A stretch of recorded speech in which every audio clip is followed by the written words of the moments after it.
اسلام آباد کے بلدیاتی انتخابات کے ملتوی ہونے کا خدشہ پیدا ہو گیا۔ وفاقی حکومت نے یونین کونسلز میں مزید اضافہ کرنے کا فیصلہ کر لیا۔ وفاقی کابینہ نے یونین کونسلز میں مزید اضافے کی وزارت داخلہ کی سمری منظور کر لی ہے۔ موجودہ آبادی کے لحاظ سے اسلام آباد کی 125 یونین کونسلز بنتی ہیں۔ الیکشن کمیشن اسلام آباد کی 101 یونین کونسلز پر 31 دسمبر کو الیکشن کا شیڈیول جاری کر چکا ہے۔ اسلام آباد بلدیاتی قوانین میں تبدیلی کا فیصلہ۔ میئر اور ڈپٹی میئر کے انتخابات براہ راست کروانے کی تیاریاں شروع کر دی گئی ہیں۔ بلدیاتی ایکٹ کے رولز کی تبدیلی کے لیے اتحادی جماعتوں سے مشاورت جاری ہے۔ رولز میں تبدیلی کے بعد میئر اور ڈپٹی میئر کے انتخابات براہ راست ہوں گے۔ مزید اس حوالے سے جانیں گے، ہمارے ساتھ سجاد کاظمی موجود ہیں۔ جی سجاد، بتائیے گا۔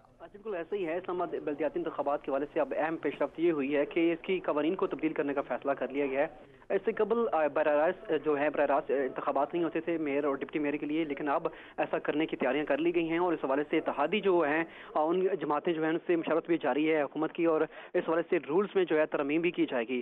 اس سے قبل یہ یونین کونسل کے انتخابات کے بعد جو ہے الیکٹورل کالج ہوتا ہے وہ دیکھا جاتا ہے، اس کے بعد ہی یہ جو ہے دو رہنماؤں میں جو ہے مختلف پارٹیوں کے جو ہے ان میں درمیان میں کنٹیسٹ کیا ہوتا تھا، لیکن اب یہ ایسا کرنے جا رہے ہیں کہ دو جو امیدوار ہوں گے یا 3 امیدوار ہوتے ہیں مختلف پارٹیوں کے، وہ براہ راست آپس میں جو ہے انتخابات لڑ سکتے ہیں، اور اب الیکٹورل کالج کا بھی اس کی جو ہے ضرورت نہیں رہے گی، اور جو بھی میئر یا ڈپٹی میئر بنے گا وہ اپنے جو یونین کونسل کے جو نمائندے ہوں گے ان کو چن سکے گا، اور اس کے ساتھ ان کے ساتھ جو ہے خدمات دے سکے گا۔ جی شکریہ سجاد۔